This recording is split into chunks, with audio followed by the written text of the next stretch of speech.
നേരത്തെ ഞാൻ ചോദിച്ചത് എന്താണ് സംഭവം എന്നുള്ളതാണ്. ഇനി ചോദിക്കട്ടെ, ഈ വിഷയവുമായി ബന്ധപ്പെട്ട് ഈ പോസ്റ്റ് കണ്ടപ്പോഴൊക്കെ പൊതുവിൽ സർവകലാശാലയിലെ വിദ്യാർത്ഥികളുടെ പ്രതികരണം എപ്രകാരമായിരുന്നു? ഈ ചോദ്യത്തിന് മുമ്പ് നേരത്തെ ഇടത് നിരീക്ഷകൻ ഇവിടെ സൂചിപ്പിച്ചതുപോലെ ഈ വിഷയത്തെ വളരെ ലഘൂകരിക്കുവാൻ വേണ്ടിയാണ് അദ്ദേഹം മണിപ്പൂരുമായിട്ട് താരതമ്യം ചെയ്തുകൊണ്ട് ഇവിടെ സംസാരിച്ചിട്ടുള്ളത്. ഞങ്ങളെ സംബന്ധിച്ചിടത്തോളം, ഈ ക്യാമ്പസിലെ വിദ്യാർത്ഥികളെ സംബന്ധിച്ചിടത്തോളം മണിപ്പൂര വിഷയം ഐഡന്റിഫൈ ചെയ്യുന്നതിന് വേണ്ടിയിട്ട് യാതൊരു തടസ്സവും യാതൊരു പ്രയാസവും ഇവിടെയുള്ള ഒരു വിദ്യാർത്ഥിക്കുമില്ല. പക്ഷെ അത് ഈ ദേശീയ പതാകയും ദേശീയ ചിഹ്നവുമായിട്ട് ബന്ധപ്പെടുത്തിക്കൊണ്ട് അതിൽ ചവിട്ടി നിന്നുകൊണ്ട് പ്രതിഷേധിക്കുന്ന ആളുകളുടെ പടം വരയ്ക്കുമ്പോൾ സ്വാഭാവികമായും കേന്ദ്ര സർവകലാശാലയിലെ ഇവിടെ 9-ലേറെ സംസ്ഥാനങ്ങളിൽ നിന്നുള്ള പ്രതിനിധികളുണ്ട്. ഈ രാജ്യത്തിന് പുറത്തു നിന്ന് പഠിക്കുന്നവരുണ്ട്. അവരുടെ ഒക്കെ മുന്നിൽ അപമാനിതരാവുകയാണ് യഥാർത്ഥത്തിൽ SFI. സ്വയം അവരുടെ രാഷ്ട്രീയം പ്രകടിപ്പിക്കുന്നതിന് വേണ്ടിയിട്ട് രാജ്യവിരുദ്ധത മുഖമുദ്രതയാക്കുന്ന സാഹചര്യത്തില് അവരെ ഈ ക്യാമ്പസിൽ ഒറ്റപ്പെടുകയാണ് യഥാർത്ഥത്തിൽ സംഭവിക്കുന്നത്. അതുകൊണ്ട് മണിപ്പൂരുമായി ബന്ധപ്പെടുത്തിക്കൊണ്ട് ഈ വിഷയത്തെ ലഘൂകരിക്കുവാൻ സാധിക്കുന്നതല്ല. ഇന്ത്യയുടെ പതാക സംരക്ഷണ നിയമപ്രകാരം ഈ വരച്ചിരിക്കുന്നതും ആ പതാകയുമായി ബന്ധപ്പെട്ട നിറം കൊടുത്തുകൊണ്ട് അതിൽ ചവിട്ടി നിൽക്കുന്നതും പണിഷ്മെന്റ് ഒഫൻസ് ആണ്.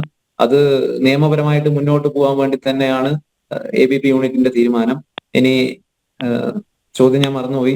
ഇല്ല, വിദ്യാർത്ഥികളുടെ പ്രതികരണം ഈ പോസ്റ്റ് പതിപ്പിച്ചപ്പോൾ, കാരണം ഈ ഒരു യൂണിയനാണ്, ഒരു ആർട്സ് ഫെസ്റ്റിന്റെ ഭാഗമാണ് എങ്കിൽ ഒരു സർവകലാശാലയെ പ്രതിനിധീകരിച്ചിട്ടാണല്ലോ എപ്പോഴും ഈ ആർട്ട് ഫെസ്റ്റുകൾ സംഘടിപ്പിക്കാറ്. കേരള കേന്ദ്ര സർവകലാശാലയെ സംബന്ധിച്ച് ഇവിടെ 10 മേജർ സീറ്റുകളാണ് നിലവിലുള്ളത്. ആ 10 മേജർ സീറ്റുകളിൽ നിലവിൽ ആർക്കും തന്നെ മേധാവിത്വം ഉള്ളതായിട്ട് നമുക്ക് കാണാൻ വേണ്ടി സാധിക്കുന്നില്ല. 3 സീറ്റില് SFI വിജയിച്ചിട്ടുണ്ട്, 3 സീറ്റില് ABP വിജയിച്ചിട്ടുണ്ട്, 4 മൈനർ സീറ്റുകൾ ഉൾപ്പെടെ 4 സീറ്റുകളിലായിട്ട് മറ്റ് സംഘടനകളും വിജയിച്ചിട്ടുണ്ട്. അതില് SFI നേതൃത്വം നൽകുന്ന യൂണിയനാണ് ഈ കേന്ദ്ര സർവകലാശാലയിൽ ഉള്ളത്.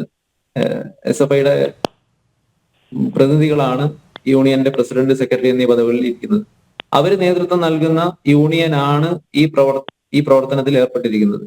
നമ്മൾ കഴിഞ്ഞ കുറച്ച് വർഷങ്ങളായിട്ട് പിന്നിലേക്ക് പോകുന്ന സമയത്ത് ഏറ്റവും അവസാനമായിട്ട് കാലിക്കറ്റ് യൂണിവേഴ്സിറ്റിയിൽ ആർട്ടിക്കിൾ 370 റദ്ദാക്കിയതുമായി ബന്ധപ്പെട്ട വിഷയം നമ്മൾ കണ്ടതാണ്.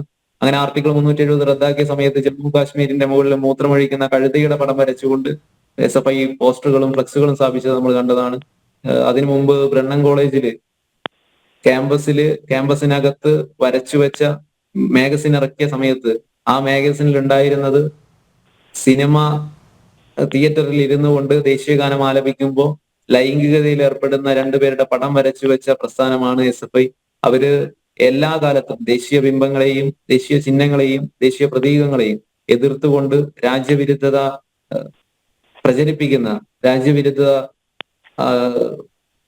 രാജ്യവിരുദ്ധമായി പ്രവർത്തിക്കുന്ന സംഘടനയാണ് SFI. അതിന് ഈ ക്യാമ്പസിൽ ഇവിടെയുള്ള ദേശീയവാദികളായ വിദ്യാർത്ഥികൾ ഒന്നടങ്കം ആ വിഷയവുമായി ബന്ധപ്പെട്ട് ചെറുത്തുന്നതിന്റെ ഭാഗമായിട്ടാണ് SFIക്ക് അവര് സ്ഥാപിച്ച പോസ്റ്ററുകളും ഫ്ലക്സുകളും അവർക്ക് തന്നെ നീക്കം ചെയ്യേണ്ടി വന്നത്. ഇവിടെ ഇന്ന് രാവിലെ മുതൽ തുടങ്ങിയ ഈ പ്രതിഷേധം ഉച്ചയോടുകൂടെയാണ് അവസാനിച്ചത്. അതിന്റെ ഭാഗമായിക്കൊണ്ട് തന്നെയാണ് SFIക്ക് ഇവിടെ മുട്ടുമടക്കേണ്ടി വന്നതും തിരിച്ച് ആ ഫ്ലക്സുകൾ നീക്കം ചെയ്യേണ്ടി വന്നിട്ടുള്ളത്.